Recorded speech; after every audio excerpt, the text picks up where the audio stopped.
साथियों, यदि आप भी उन लोगों में से हैं जिनकी पहली शादी किसी भी अर्थात किसी भी कारणवश समाप्त हो गई है और अब उनके मन में एक प्रश्न है कि मेरी दूसरी शादी आखिर कब होगी, और इसका सटीक, सही, वैज्ञानिक और तार्किक जवाब यदि आपको चाहिए तो आप अपनी जन्म पत्रिका अपने समक्ष खोल करके फिर ये एपिसोड देखिए। आपको इस प्रश्न का उत्तर अवश्य मिल जाएगा। आज इस एपिसोड में हम मेष लग्न की बात कर रहे हैं, लेकिन इस प्लेलिस्ट का यहां पर हम आपको लिंक दे रहे हैं ताकि आप जाकर के अपने लग्न से संबंधित एपिसोड देख सकें। तो मेरे बहुत ही प्रिय और बेहद सम्मानित साथियों, हृदय की असीम गहराइयों से अभिनंदन, बहुत बहुत हार्दिक स्वागत।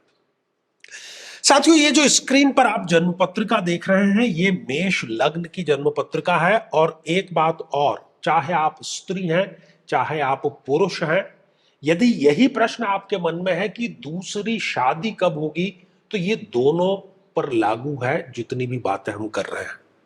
ठीक है साथियों, 1 नंबर से ही जन्म पत्रिका का प्रारंभ हो रहा है और हम इसको मेष राशि कहते हैं 1 नंबर को ज्योतिष में, इसलिए ये मेष लग्न की जन्म पत्रिका हो गई। साथियों, सबसे बड़ी गलती मैक्सिमम लोग करते हैं कि वो दूसरी शादी का भी जो विचार है वो सप्तम भाव से ही करना प्रारंभ करते हैं और यहीं पर सबसे बड़ी गलती करते हैं। जब भी हमें दूसरी शादी कब होगी इस प्रश्न का जवाब चाहिए तो हमें इस नवम भाव पर दृष्टिपात करना होगा, ना कि सप्तम भाव पर। नवम भाव कैसा है, उसके स्वामी की स्थिति कैसी है, इसी से हमें सटीक उत्तर मिलेगा। साथियों, नवम भाव में आप देख पा रहे हैं कि 9 नंबर का अंक लिखा हुआ है। तो इस जन्म पत्रिका में द्वितीय विवाह के जो लॉर्ड हैं, जो कारक ग्रह हैं, वो हैं गुरुदेव, बृहस्पति, जुपिटर। ठीक है, तो सबसे पहली बात तो यही हो गई कि गुरु की महादशा में आपके द्वितीय विवाह के सबसे अच्छी संभावना रहती है। इसके बाद में जब भी जिस किसी भी ग्रह की आपको महादशा चल रही है, उसके अंतर्गत जब भी गुरु की अंतरदशा आएगी, तब भी द्वितीय विवाह की आपकी बहुत प्रबल संभावनाएं होती हैं। तीसरी बात, जब भी गुरुदेव गोचर में भ्रमण करते हुए, ट्रांजिट में भ्रमण करते हुए नवम भाव पर आ जाएंगे, तब भी आपके द्वितीय विवाह की संभावना बहुत अच्छी होती है। ये तो हो गई पहली बात। लेकिन पता चला कि जन्म पत्रिका में गुरुदेव, जो कि द्वितीय विवाह के कारक ग्रह हैं, वो स्वयं ही डैमेज है। मान लीजिए कि वो स्वयं इस रोग के भाव में विराजमान है, या इस मृत्यु के भाव में विराजमान है, या फिर इस द्वादश भाव में विराजमान है, या फिर वो नीच राशि के होकर के इस दशम भाव में विराजमान है, या फिर वो सूर्य के साथ में बहुत क्लोज आ गए हैं, डिग्री वाइज कंजक्शन बहुत नजदीक हो गया है, और लग्न पत्रिका में गुरुदेव यदि अस्त अवस्था में है, या फिर वो जन्म पत्रिका में कहीं पर भी प्रबल पापी ग्रहों जैसे कि राहु, केतु या शनि, इनके साथ में युत है, या फिर आप जन्म पत्रिका में देखिए कि उनकी डिग्री कितनी है। यदि उनकी डिग्री 0 डिग्री के ही है, वो विराजमान है, या फिर वो 28, 29 जैसी अंतिम डिग्रियों के विराजमान है, तो इन सभी परिस्थितियों में गुरुदेव डैमेज हो गए, खराब हो गए। ऐसी स्थिति में द्वितीय विवाह में बहुत ज्यादा बाधाएं आती है। कई बार तो इस जातक या जातिका जो भी है, उसकी स्वयं की मन स्थिति ऐसी बन जाती है कि मेरे साथ में पहले विवाह में ऐसा हुआ है तो दूसरे विवाह में कहीं वैसा या उससे और बुरा ना हो जाए, इस प्रकार की मनोस्थिति व्यक्ति की ये कर देता है। साथियों, आगे बढ़ते हैं, बात करते हैं। अब देखिए कि इस नवम भाव में आपके कोई ग्रह विराजमान है क्या, एक या अधिक, जो भी ग्रह यहां पर विराजमान है, उस ग्रह की महादशा में द्वितीय विवाह आपका अवश्य संपन्न होगा। जो भी ग्रह नवम भाव में विराजमान है, उस ग्रह की अंतरदशा में द्वितीय विवाह आपका जरूर संपन्न होगा। अब कई लोगों के मन में एक प्रश्न आएगा कि आचार्य जी, हमारे तो इस नवम भाव में कोई भी ग्रह नहीं है। तो ऐसी स्थिति में जबकि नवम भाव में कोई भी ग्रह नहीं है, फिर आप देखिए कि इस नवम भाव को क्या कोई ग्रह अपनी पूर्ण दृष्टि से देख रहा है, ग्रहों की दृष्टियां होती है, इस पर भी हमने विचार किया है।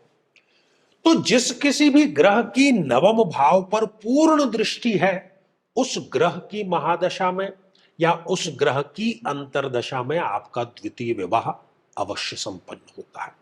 ये सारी की सारी स्थितियां हमने देखी। अब यहां पर एक और स्थिति कि क्या नवम भाव पर कोई अति मारक ग्रह आकर के तो नहीं विराजमान हो गया। और यदि हम मेष लग्न की बात करते हैं तो सबसे पहले हम बात करेंगे शुक्र की।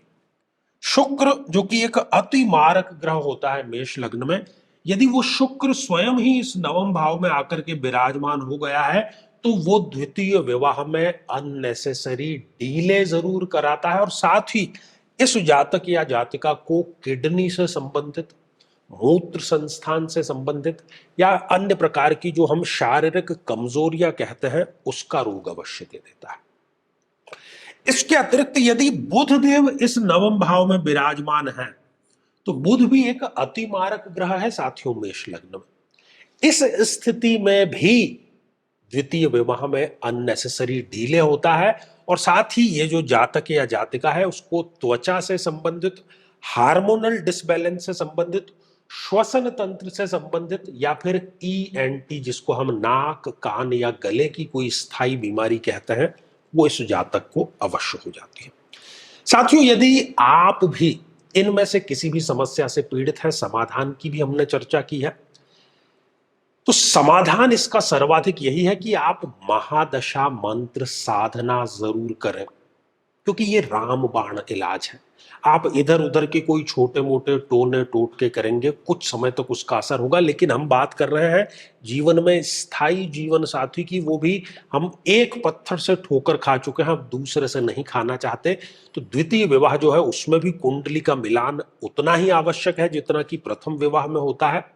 महादशा मंत्र साधना जरूर करें और अपने लग्न से संबंधित एपिसोड जरूर जरूर देख करके ही किसी भी प्रकार का महत्वपूर्ण निर्णय लाइफ में आप जरूर लें। साथियों यदि आप भी चाहते हैं कि आपकी कुंडली का सूक्ष्म और वैज्ञानिक विश्लेषण हो तो आगामी समय में मैं स्वयं इन शहरों में उपस्थित रहूंगा। आप समय लेकर के मिल सकते हैं या फिर टेलीफोनिक या वीडियो कॉल के माध्यम से भी आप जुड़ सकते हैं।